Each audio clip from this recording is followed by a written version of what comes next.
Il s'agit sans doute de l'événement marquant de notre époque. La position énoncée par Donald Trump pour annoncer le retrait des États-Unis de l'accord de Paris sur le climat.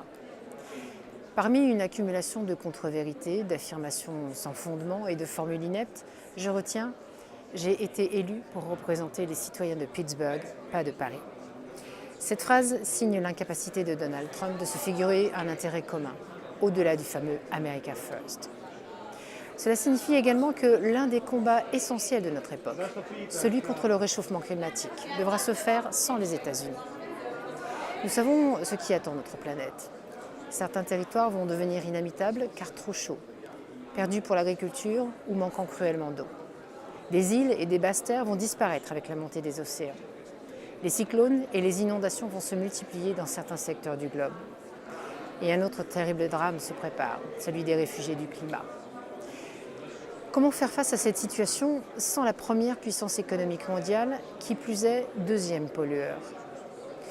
On peut le faire avec les 194 autres pays signataires, car même après le départ des États-Unis, les accords de Paris restent une étape historique dans la coopération internationale.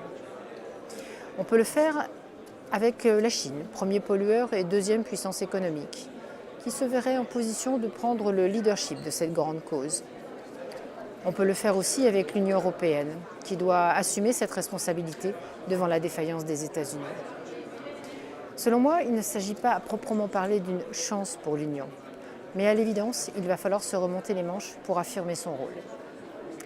Justement, il y a quelques jours, les dirigeants européens ont rencontré le Premier ministre chinois. Au terme de 5 heures de réunion, certains espéraient une déclaration commune sur la lutte contre le changement climatique. Dommage.